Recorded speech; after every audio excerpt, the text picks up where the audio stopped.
You were able to cut your pieces no problem, but now you have to miter them. How are you going to do it?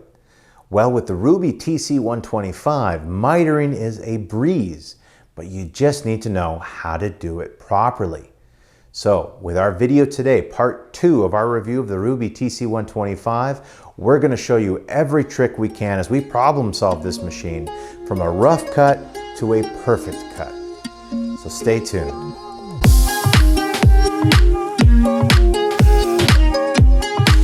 To start off, we've decided to put a new blade on the machine.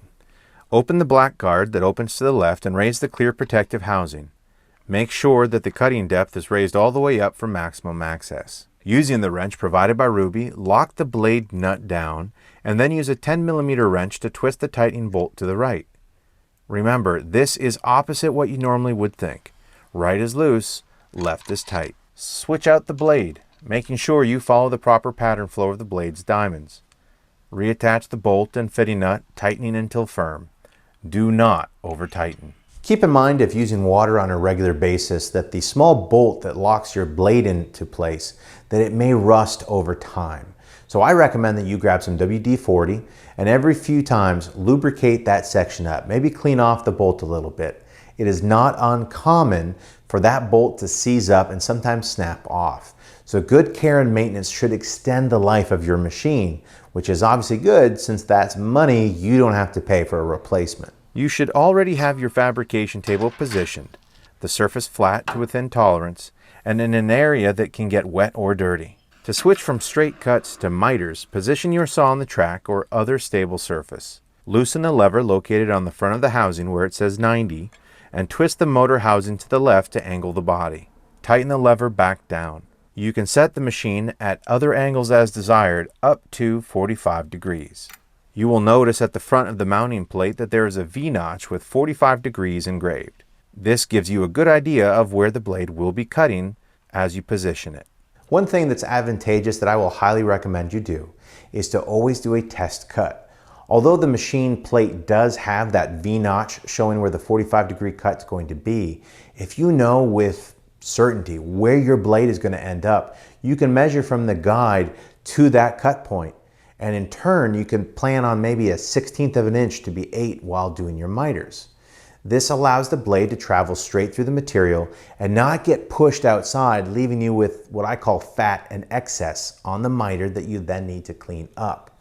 The more we can do to avoid excess labor time, the better for you and the faster you get that project done. For my first attempt, I positioned 7/8 of an inch away from the track guide and lowered the blade to full depth and began cutting.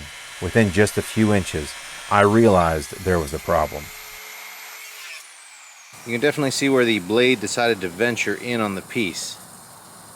Maybe it's a little dull, not really sure, but what we'll do is reset, try a little different, see what happens. I decided to adjust the blade cut depth to be just a small portion below the bottom edge of the tile.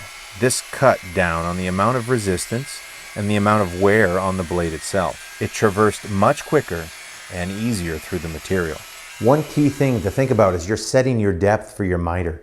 You want to make it so that the blade just barely punches through the bottom of your tile.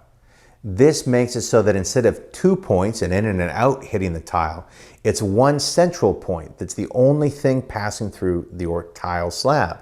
This makes it so that there's less wear on the blade, which means less wear on your motor, which means you're able to have a higher RPM, giving you a cleaner miter cut. You also want to make sure you don't over push the saw, as that could cause the tool to venture out of alignment. Let the blade do the work. Do not over push.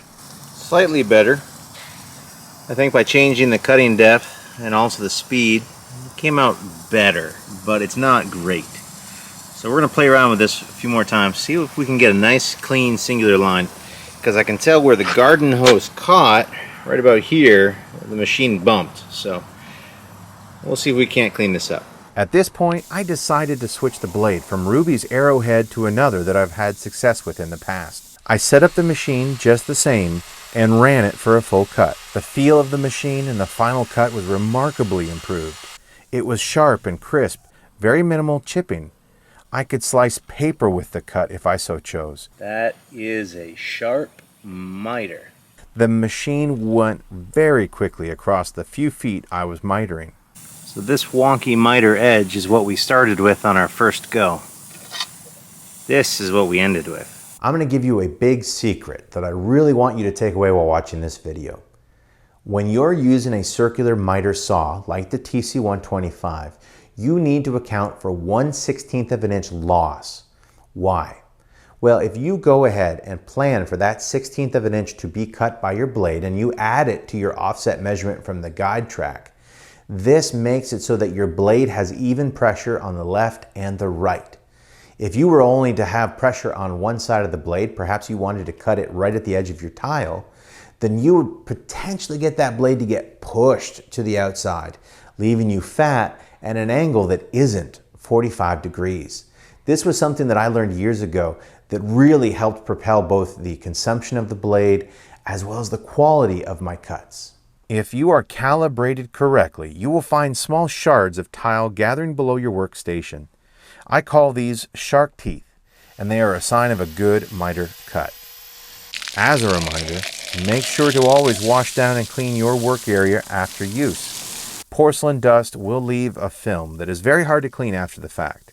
No reason you would want to come back and pressure wash a driveway days later to clean off the white haze. Overall, the TC125 is a great tool at a fantastic price. It retails in stores for $300 just for the saw, or $600 online for the full kit. To not need an expensive $100,000 bridge saw and be able to make cuts in the field, it is a great tool to keep around. It's simple to set up, easy to calibrate, and quick to figure out. Just take your time and work the problems through when you run into issues. Having crisp miters is so important on a job site. It takes your job from this level to this level, and I kid you not. It's one of the things that I pride myself on, is having crisp, sharp edges that allow my joints to blend out. It's so much easier when you're able to master a machine like the TC125 because it allows you to stand different than the guys still mitering by hand. So I thank you so much for watching our review. Hopefully you got some great tips and pointers, but make sure that you check out the other reviews that we have from other Rubi products and other manufacturers of porcelain slab products. If you're not subscribed to our channel, I highly encourage you to do so. It only will benefit you more, as we have other videos in the works that are surely to interest you and bring your job site performance to the next level. So as always, you're not a pro unless you know.